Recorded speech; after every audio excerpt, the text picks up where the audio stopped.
السلام عليكم ورحمة الله وبركاته. شيكدي قوشة إبراهيم الفقي.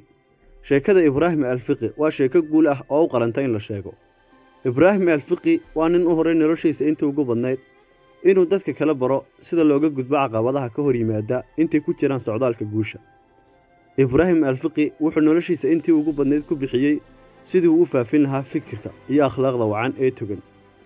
وحو واركي شيكدا نرشيس اني تايت سؤالها وقف عن qof gaadhay caanimo ballaaran iyo lacag isagoo kaliya ayaana aaminsanaan riyooyinkiisa ilaa ay dhab ka noqotay. Ibraahim Alfiqi noloshiisii hore waxay ahayd mid ka duwan nolosha dadka kale.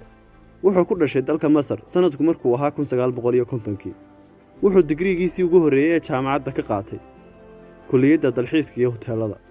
Kadib qalinjabintiisii waxay sanadku markuu ahaa 1987kii isaga iyo xaaskiisii u socdaaleen dalka Canada si ay u helaan nolol fiican. Markii uu u yimid dadkii uu la kulmay ee Canada joogay waxay u sheegeen inuu dalkiisa kaga noqdo maadaama ay waqtigaasi ka jirtay dalka camal la'aan ballaaran. Ibraahim Alfiqi lacagtii uu markaa haystay waxay ahayd $1 oo kaliya. Dareenka xoogganina muu niyad jabin balse Ibraahim wuxuu bilaabay inuu shaqo ku raadsado.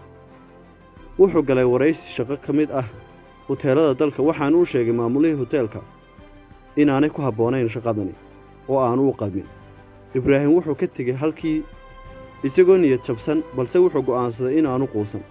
2 maalmood gudahoodna wuxuu helay 2 shaqo. Labada shaqo midii ugu fiicneedna waxay ahayd inuu dhaqo weelka wax lagu cuno mid ka mid ah hoteelada dalkaasi.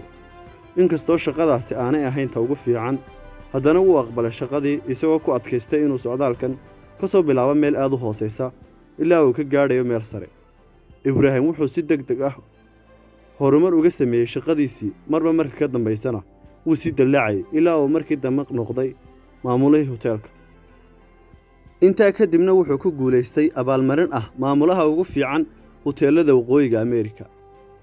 Intaa kadib haddana wuxuu noqday mid ka mid ah dhiirigeliyayaasha ugu weyn ee dalka Canada dhammaan Carabta iyo wadamo kale oo badan. Ibraahim wuxuu ku cashay ninkii hoteelka lahaa ee markii ugu horeysay diiday intii ay ku jireen wada hadalkoodana wuxuu u sheegay inuu yahay wiilkii yaraa ee uu berigii diiday. Maxaynu ka baran karnaa sheekadani? 1 dadka guulaysta wax muhiimad ah ma siiyaan diidmada.